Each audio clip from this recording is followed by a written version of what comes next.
तो 9th step है, आप लोग 9th स्टेप को फॉलो करके आप लोग कोई भी इंटरव्यू में जाके आप लोग इंटरव्यू दे सकते हैं। सबसे बेहतर तरीका होता है नाम बताने का, माई नेम इज एजाज। बड़ा भाई एक जो आप क्या बोल सकते हैं, in my family apart from my parents I have an elder brother, बस इतना ही बोलेंगे, ठीक है। तो उम्मीद है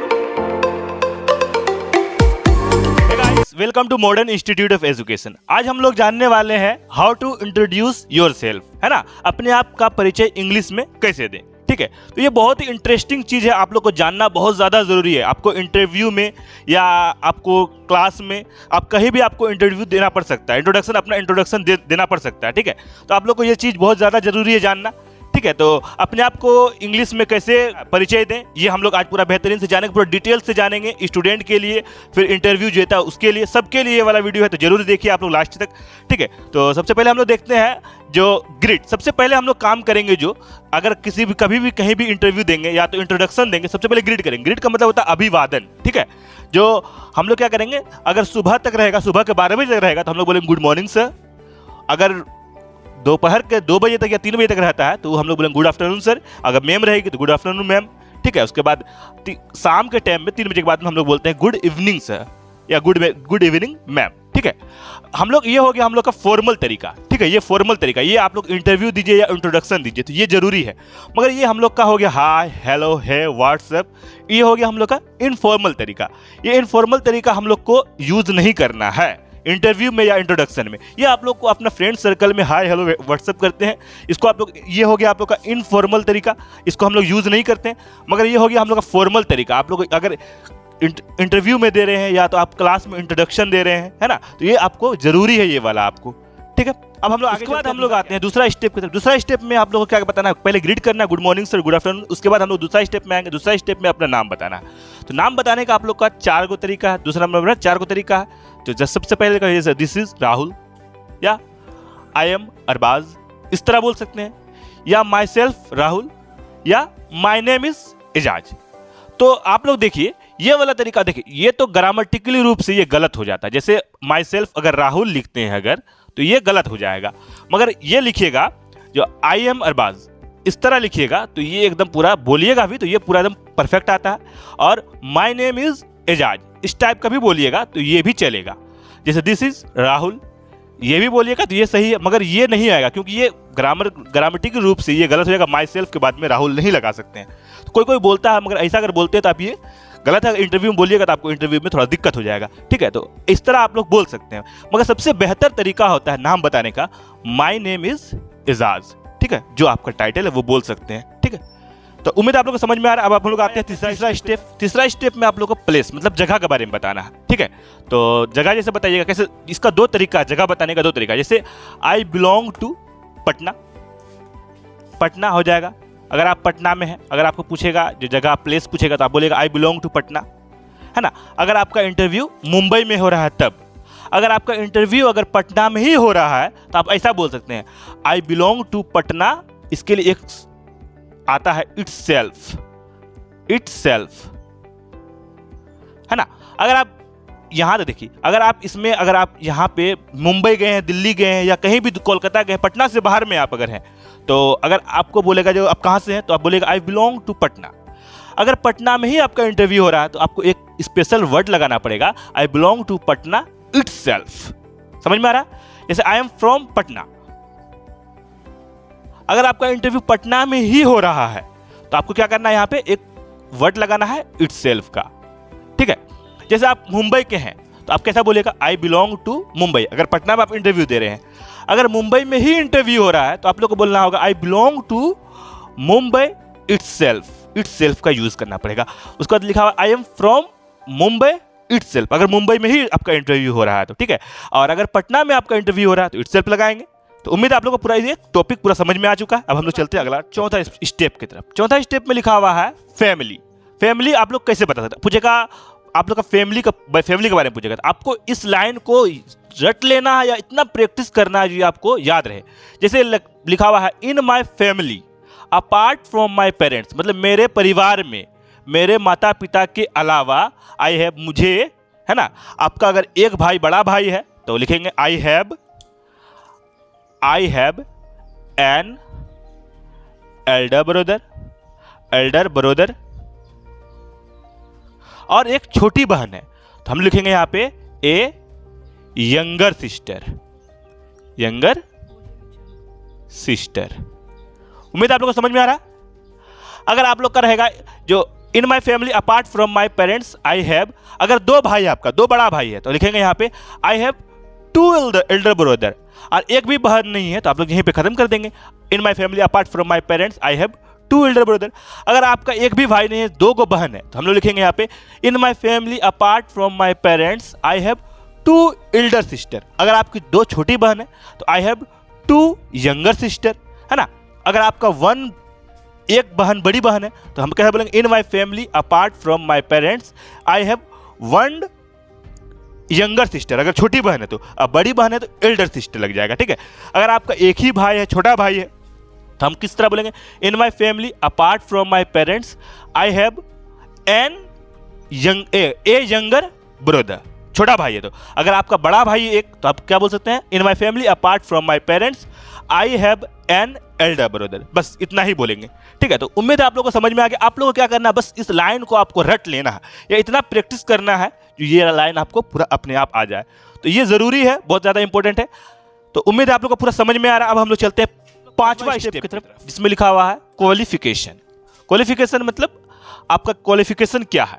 तो आप बोल सकते हैं I M in class 6, I am in class 6। अगर आप लोग यहाँ पे 6th लिख दीजिएगा तो ये आपका क्या हो जाएगा, गलत हो जाएगा। 6th नहीं लग सकता है, ठीक है। अगर आप ये बोल रहे हैं आई एम इन क्लास 6 बोलना है, 6th नहीं बोलना है, क्योंकि आप अगर 6th बोलते हैं तो वो गलत हो जाएगा, ठीक है। कंपटीशन में भी आपको ये देता है, जो आई एम इन क्लास इतना दे देता है, यहाँ पे ऑप्शन दे देता है 6th या 6। अगर आप वहाँ पे 6th दे देते हैं तो वो गलत हो जाता है आपका, ठीक है।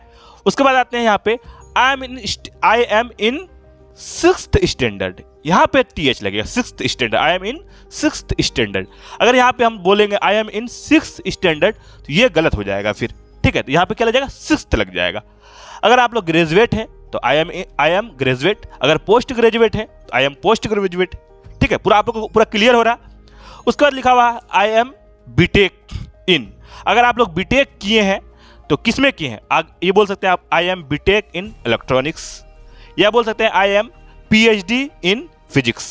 इस तरह बोल सकते हैं, समझ में आ रहा। अगर आप लोग बीटेक किए इलेक्ट्रॉनिक्स से तो हम लोग क्या बोलेंगे यहाँ पे इलेक्ट्रॉनिक्स, है ना। कैसे बोलेंगे I am BTech in electronics. अगर I am PhD in physics, इस टाइप का बोल सकते हैं, हाँ या ना। तो उम्मीद आप लोग को समझ में आ रहा है। उसके बाद यहाँ पे इसमें देखिए लिखा हुआ आई एम परसुइंग ग्रेजुएशन, है ना। ग्रेजुएशन आप लोग परसू करते हैं ग्रेजुएशन को, है ना। आई एम परसुइंग ग्रेजुएशन इस तरह का बोल सकते हैं, या ऐसे बोल सकते हैं I am BA second year, इस तरह बोल सकते हैं। या बोलिएगा I am BA first year, या बोल सकते हैं I am BA third year या final year, I am BA in final year. तो पूरा उम्मीद है आप लोग को समझ में आ रहा है। ये 5th स्टेप तक हम लोग समझ में आ गया। अब हम लोग चलते हैं 6th स्टेप की तरफ। 6th स्टेप में बोल रहा है एडिशनल क्वालिफिकेशन स्किल। क्वालिफिकेशन को कॉल लिख दिए क्योंकि ये थोड़ा सा जगह ज़्यादा लग रहा है इसलिए, ठीक है। तो इस तरह एडिशनल मतलब आप लोग कोई एक्स्ट्रा में कोई कोर्स किए हैं, है ना। एडिशनल में आप लोग कोई भी क्वालिफिकेशन किए हैं, तो अगर आप लोग किए होंगे तो बोलिएगा I have done 6 months basic computer course from कोई इंस्टीट्यूट, जो भी इंस्टीट्यूट, जैसे आप लोग मॉडर्न इंस्टीट्यूट ऑफ एजुकेशन से किए हैं तो आप लोग क्या बोलेगा I have done 6 months basic computer course from modern Institute of education in 2022 या 23, है ना। यहाँ पे ईयर लग जाएगा। या तो आप लोग 9 month का कोर्स किए हैं तो आप लोग बोलिएगा I have done 9 months basic computers course from modern Institute of education in 2023, यहाँ पे ईयर लग जाएगा आपका, ठीक है। अगर आप लोग कोई भी कोर्स किए होंगे, जैसे यहाँ पे आप लोग डिप्लोमा किए होंगे तो बोलिएगा आई हैव डन 1 month या 1 year बोलिएगा, यहाँ पे ईयर लगा दीजिएगा। 1 year basic diploma course from modern Institute of education in 2020। तो आप लोगों को पूरा उम्मीद है समझ में आ रहा है एडिशनल क्वालिफिकेशन स्किल कैसे बोलेंगे, ठीक है। अब हम लोग चलते हैं अगला 7वां स्टेप में एक्सपीरियंस बोल रहा है। एक्सपीरियंस अगर आप लोग स्टूडेंट है तो आपका इसका जरूरत नहीं है स्टूडेंट का, क्योंकि वो लोग तो क्लास कर रहा है तो उसका कोई चीज़ का एक्सपीरियंस रहता नहीं। तो अगर आपका कोई एक्सपीरियंस है, जैसे इंटरव्यू में दे रहे हैं तो उसमें बहुत ज़्यादा जरूरी है, आपको पूछेगा एक्सपीरियंस। तो आप लोग अगर नहीं कोई भी एक्सपीरियंस किए तो आप बोल सकते हैं आई एम अ फ्रेशर, है ना। कोई भी चीज़ का एक्सपीरियंस नहीं है आपको तो आप लोग सीधा बोलिए आई एम अ फ्रेशर। या आप लोग कोई भी चीज़ का कोर्स किए हैं तो आप लोग बोल सकते हैं I have 2 years experience in web development, है हाँ या ना, वेब डेवलपमेंट या डिप्लोमा जो भी हो, आप लोग वर्क का नेम बोल सकते हैं। अगर आप लोग कोई वर्क फ्रॉम होम किए हैं, वेब डेवलपमेंट किए हैं, वेब डेवलपमेंट में कोई काम किए हैं तो आप लोग बोल सकते हैं I have 2 years experience in web development. ठीक है, बस इतना ही बोलना है। उसके बाद तीसरा स्टेप है आई हैव 2 years एक्सपीरियंस वर्किंग। अगर आप लोग कोई कंपनी में काम किए हैं तो आप लोग बोल सकते हैं I have 2 years experience working with या इन कंपनी का नाम, जैसे HCL में आप लोग काम किए तो बोल सकते हैं I have 2 years experience working with HCL as an owner हो जाएगा। अगर आप लोग मैनेजर के तौर पे काम किए तो आप लोग को यहाँ पे एन लग जाएगा। आई have 2 years experience working with company का नाम HCL एज एन ओनर। अगर आप लोग मैनेजर में काम किए तो I have 2 years experience working with in HCL as a manager. तो उम्मीद है आप लोग को पूरा समझ में आ गया होगा एक्सपीरियंस को आप लोग किस तरह का बोल सकते हैं। इसको आप लोग याद कर लीजिएगा, रिपीट कर लीजिएगा, इसको इसी तरह का काम आएगा। ठीक है, इतना बोलिएगा बस काफी है। उसके बाद 8वां स्टेप में क्या लिखा हुआ है, हॉबी। हॉबी मतलब आपका आदत क्या है, अच्छा लगता है क्या करने में, है ना। तो आप लोग इस तरह बोल सकते हैं, जब भी हॉबी वाला आएगा तो आप लोग इस तरह बोल सकते हैं my hobby is reading books, या बोल सकते हैं my hobby is dancing, my hobby is cooking food. इस तरह बोल सकते हैं, कुकिंग फूड, खाना बनाने में मजा आता है। ठीक है, या बोल सकते हैं my hobby is playing cricket, या माई हॉबी इज सिंगिंग। इसको हम लोग एक तरह से और बोल सकते हैं। ठीक है, यहां पे हम लोग क्या करेंगे, सिर्फ यहां पे लगा देंगे आई लव। इस तरह भी बोल सकते हैं हम लोग I love reading books, I love dancing, I love cooking food, I love playing cricket, I love singing. इस तरह का भी बोल सकते हैं हम लोग। ठीक है, अब आता है दूसरा, जैसे आप लोग को एक तो आप लोग का हॉबी रहेगा नहीं, एक से ज्यादा ही रहेगा। तो जब आपका एक से ज्यादा रहेगा तो आप लोग इस लाइन को आप लोग रिपीट कीजिएगा, my hobbies are reading books, my hobbies are reading books and playing cricket. या तो आपका रहेगा hobby my hobbies are cooking food and playing, जो भी आपका खेल लूडो हो जाएगा, लड़की खेलती है। ठीक है, या my hobbies are cooking food and reading books. तो आप लोग को पूरा बेहतरीन से समझ में आ रहा है। आप लोग इसको इस तरह भी बोल सकते हैं, इसको आप लोग इस तरह भी बोल सकते हैं। यहां पे लिख दीजिए आई लव, है ना, I love reading books and playing cricket. इस तरह ही बोल सकते हैं I love reading books and playing cricket. या बोल सकते हैं I love dancing and singing, I love dancing and singing. इस तरह भी बोल सकते हैं, इस तरह भी बोल सकते हैं, आप लोग जो अभी अच्छा लगे उस तरह बोल सकते हैं। या बोल सकते हैं I love cooking food and playing ludo, इस तरह का भी बोल सकते हैं। तो आप लोग जिसमें आप लोग कंफर्टेबल है उसको बोलिए। और उसके बाद आते हैं हम लोग 9th स्टेप में। 9th स्टेप में आप लोग क्या करना है, एंड करना है। ठीक है, आप लोग का पूरा हो गया, अब पूरा सब कुछ आप लोग बता दिए। तो 9th स्टेप था, इसको आप लोग फॉलो करके बना सकते हैं। तो 9th स्टेप में बोलता है आप लोग एंड क्या कीजिएगा, that's all about me thank you. 9वां स्टेप जो आपको यही करना है, that's all about me thank you, मतलब मेरे बारे में इतना ही, शुक्रिया। इस तरह करके बोल के आप लोग खत्म कर सकते हैं। तो 9th स्टेप है, आप लोग 9th स्टेप को फॉलो करके आप लोग कोई भी इंटरव्यू में जाके आप लोग इंटरव्यू दे सकते हैं पूरा बेहतरीन से। तो अगर आप लोग को पूरा अच्छा लगा आपको वीडियो तो लाइक कीजिए, शेयर कीजिए और कमेंट बॉक्स में जरूर कीजिए कैसा लगा वीडियो। शुक्रिया, थैंक यू, धन्यवाद।